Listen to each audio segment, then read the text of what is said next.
Il Veneto non sarà la prima regione in Italia a legiferare sul suicidio medicalmente assistito. Per un punto Martin perse la cappa e per un voto in Consiglio regionale in Veneto affonda la legge sul fine vita. Sarebbero serviti 26 sì, ma ne sono arrivati 25. 3 le astensioni, 22 i no. A favore il presidente Luca Zaia, il centro-sinistra e parte della Lega. Contrari Fratelli d'Italia, Forza Italia e l'altra parte della Lega, ma a fare la differenza sono state anche le 3 astensioni, 2 della lista Zaia e una del PD. Oggi dal Vicentino le reazioni politiche alla bocciatura della proposta di legge portata con 9.000 firme dall'associazione Coscioni sono decisamente nette. Il Veneto bianco, di tradizione cattolica, respinge la deriva eutanasica.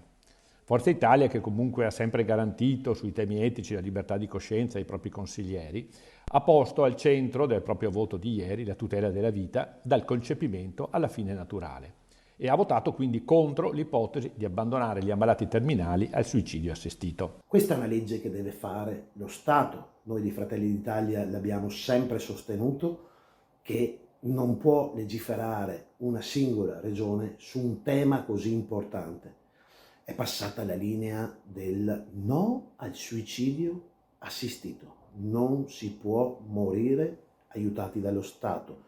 Lo Stato deve aiutare a vivere meglio. Credo che il voto di ieri sia stata un'occasione perduta, nel senso che il Veneto aveva l'occasione per essere la prima regione a legiferare su questo tema. La legge è stata rinviata in commissione, quindi c'è lo spazio per riportarla in aula e approvarla. Il dibattito in Consiglio regionale ha almeno 3 risvolti. Il primo e il più evidente è appunto l'affondo della legge sul fine vita, ma c'è un secondo aspetto. Viene rilanciata la necessità delle cure palliative. La Regione ora dovrà davvero investire di più nelle cure palliative e negli hospice. Infine c'è il terzo risvolto, quello che nasce da un attento esame politico. È l'ex sindaco di Vicenza, Achille Variati, oggi europarlamentare del Partito Democratico, a fare una sua analisi di ciò che è accaduto in queste ultime ore in Veneto. Per un tema così delicato e di sofferenza serviva che il presidente Zaia riunisse per tempo la propria maggioranza, discutesse e grazie alla sua autorevolezza raggiungesse una sintesi. Così non è stato.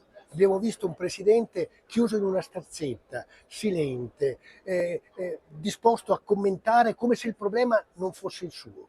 E intanto la sua maggioranza si sbriciolava tra valutazioni personali e di convenienza politica ed elettorale. Direi che da ieri inesorabilmente si è aperto in Regione Veneto il dopo Zaia.